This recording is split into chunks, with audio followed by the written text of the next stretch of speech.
In today's video, I'm doing an unboxing and an assembly on a slow and sear kettle.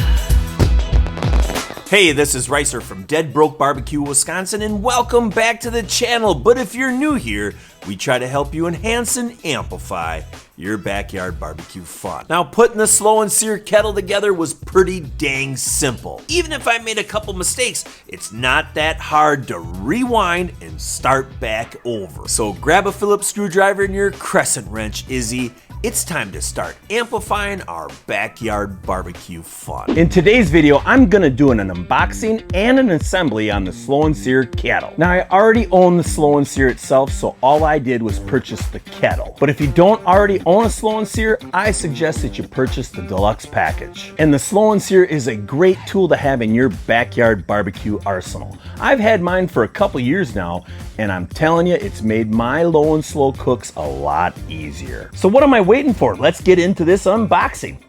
Yeah, this knife's a lot smaller than the last unboxing I did, but it'll do the job. All right, we got their 22-inch 304 stainless easy spin grill grate. Got their user and assembly manual, the awesome little side shelf. In this box, we got some hardware, some handles, temperature gauge, and some wheels, and a couple other things. And I'll go through all these pieces as we assemble it. Now, in my opinion, I think that this ash sweep design is awesome. I just changed out one on a Weber kettle. It's 3 pieces, and it's a little harder to do. 1 piece equals less work. Yeah. You got some styrofoam packaging so your kids can have something to do while you're putting it together. Even more fun for the youngins. We got our 4 legs and the porcelain coated charcoal grate. Now, if you got the deluxe model, you got the slow and sear in that box also. And finally, we have our shelf and our lid bale. Now, today's video is sponsored by, well, I guess this one isn't actually sponsored, but if you're looking for somebody to do some ad placement, send me an email. It's in the description below. All right, so let's get into the assembly itself now. And one thing that I like, and other people have talked about it also, is that the hardware comes in these nice little individual packages. Now, in my opinion, this is a lot better than them perforated cardboards with the plastic on top where you gotta push them through and rip them out, and then the parts go flying. I like this a lot better. Like these goofy things. I mean, these suck. Now, for the assembly, all you're gonna need is a Phillips screwdriver and a small adjustable wrench. This one has a lot of sentimental values to me, so I use it almost every single time. Unless we're talking big nuts. Okay, so we're gonna start with our lid first. Now, the handles are different. You're gonna wanna use the one that's split wider apart where the nuts go. For the hardware that you're gonna need for the handle on the lid, it's the AJM EG. It's all this stuff. All right, so we'll get our heat shield, and we're gonna go ahead and take one of these box nuts, put that in. Then we got a spacer. Put that on, and we'll put this into here, into the handle, and just repeat on the other side. So it's gonna look just like this, and you're gonna want it to say slow and sear towards that vent. Now, before you put this on, you gotta take your M, and then you'll slide these M washers right on top so that touches the kettle itself. And you're gonna go ahead and put your washer on, and then throw the wing nut on. Just get it finger tight a little bit. And again, repeat, put the washer on, and your wing nut, and then we'll just go ahead and tighten these up. And it should look just like this. All right, so now we're gonna go ahead and put on our vent, and you're gonna need a DK and an F and I. On this one, we're gonna go ahead and put our flat washer on, then our lock washer, and then our nut. Now get your adjustable wrench and a screwdriver and snug it up. Now it's time to do our thermometer, but I talked too soon. I need a bigger adjustable wrench because this double nut, wrench isn't going to get big enough. But we can go ahead and get it in place. Now this nut is concaved, and that goes in towards the lid itself. Yeah, we'll get that about here for right now. We're going to get to the bowl itself, and we'll flip that over. And then we'll go ahead and put the base on for the ash collector. Now these are going to clip on, and they're a tight fit. So you're just going to kind of have to wiggle it around a little bit, and you'll get it in, and you'll start hearing it pop just like that. Now there is stickers under here. Just leave those labels on because that's how you're gonna line up your legs itself. Now it's time to put the legs on. You're gonna start with 15R, and right here it says 15R. But you gotta make sure when you're putting this nipple through here that you don't push it in too deep, and you have to have it pop through this base for the leg. Get it in and right, and you gotta hear it pop just like that. We're in. And now we're gonna take our shelf and line it up with this hole. Get it through there, and you got a cotter pin that you just go through and hook it. So now we're gonna go ahead and put 15L on. Get your shelf, get it through the hole, take your cotter pin, get that on, and now line it up and this is gonna have a little bit of stress. And pull that nipple in, and there we go. Time to put 14L on. Get it through the shelf, cotter pin, and you're gonna have to wiggle it a little bit, but you should get it to snap right over just like that. And now just simply repeat with 14R. And again, that angle has to be pushed in. Pretty simple. Our next step, put the wheels on. Pull your cotter pin off and take this dimple part on the wheel, it's right here, and put that in first. Now you're probably gonna have to push a little bit to get that rod to come out so you can get the cotter pin back on. Now putting the hubcap on is pretty simple. Just gonna line that up and pop it in. Make sure you hear it snap. Now we're gonna repeat on the other side. Pull the cotter pin off. Remember, this part right here has gotta go in first. And you might have to get a little rough with it, because there's a little bit of spring on this shelf, and that's okay. So we can get this through. All right. And put your hubcap on. Okay, so now we can take this right off from here and flip it over. So now we're gonna put in the cover for the controller port. This just goes on the outside, and this is actually where you're gonna put like a guru or a fireboard connection through this hole in the kettle. Take and turn this. So this is towards you guys a little bit. Take your nut, put it through the cover, get that lined up. Now go ahead and put your washer on, your lock washer, and your nut.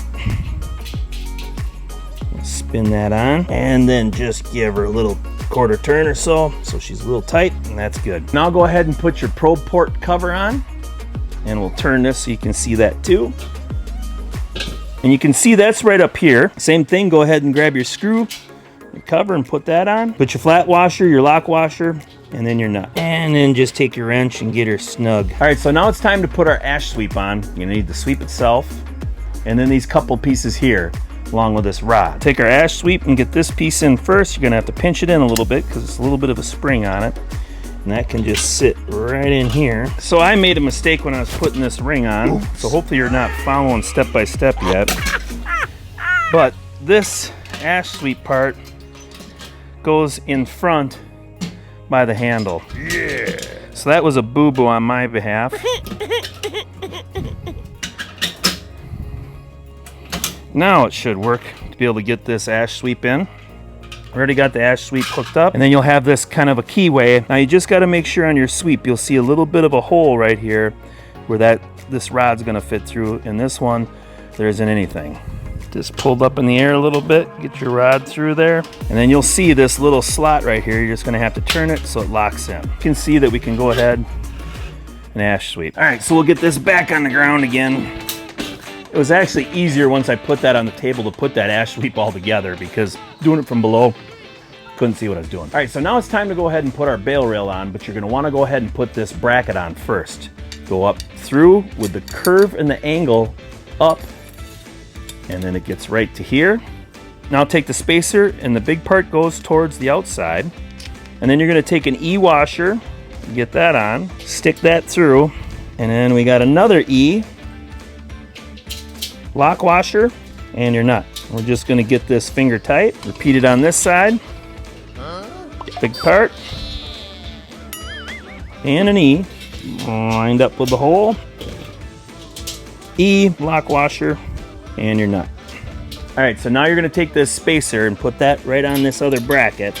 And this is a carriage bolt. Just line them up and get them up through the hole. Put on our washer on, and just the nut. So now just go ahead and use your wrench and tighten them up. Go ahead and put our shelf on. I'm gonna try just opening it up like this and let it lay back down. A little easier to hold on to. Stick this through. Now these are pre-threaded nuts that are on here, so that's pretty simple to get on. And they got a little bit of a throat, so you're gonna have to get this in as deep as you can. Carefully you don't cross thread them. And like everything, you have to wiggle a little bit, get them started. Now take your screwdriver and tighten them up and open up our shelf now. That's pretty nice. So now our last step is just to put the handle on the ash catcher.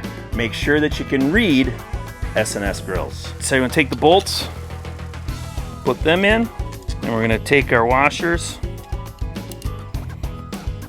get that on, and you're gonna have to kind of pinch. I don't know if I can get this on camera. get that lined up straight through. And then on this side, take an E and your nut. Get that on finger tight. And the same with this one. Take your E, put on the nut, and then we'll just go ahead and tighten it up with a wrench. And the ash pan's just gonna fit in just like that. Now put in your charcoal grate, and remember, the rods go up on top. Now with the Easy Spin grate, it does have this opened up, so you can go ahead and throw more charcoal in it. That's a nice feature. Put that in. Now they also send you some high temperature gasket that you can go ahead and put on the lid, but I'm not doing that tonight. I'll wait until after I do the burn in on this thing, or as I call it, the burn off. After that, then we'll seal it up, but for the first initial cook on it, you don't need it. So there we are. I'm to the end of my assembly on the Slow and Sear kettle. I didn't make that many mistakes, but I made a few, and I hope that you watch all this video before you go ahead and do your installation first. Sometimes when you put these grills together, you make a mistake, but this one's pretty easy. Don't worry about it if you have to go ahead and backtrack it. It's pretty simple to start back over again. Now, if you're looking for a really good instructional review on the Slow and Sear kettle, check out the card above. That's Justin over at Baby Back Maniac. He had one of the first videos out on the Slow and Sear kettle, and I don't think that the FedEx guys treated him that well. But he does an excellent job on that review, so head on over there and check it out. Really? He's gonna give you the ins and outs on this grill. The next time you see me using the Slow and Sear, I'll be cooking on it, and we'll talk about some of these cool little mods that they added to this. Hey boys, run in the house and get me a bottle of wine. I feel like I'm missing something. If you like this video, give it a thumbs up and become a subscriber. Turn on that notification bell because you don't want to miss my next video. No, you don't. But I appreciate you watching, and I'll see you in the next video.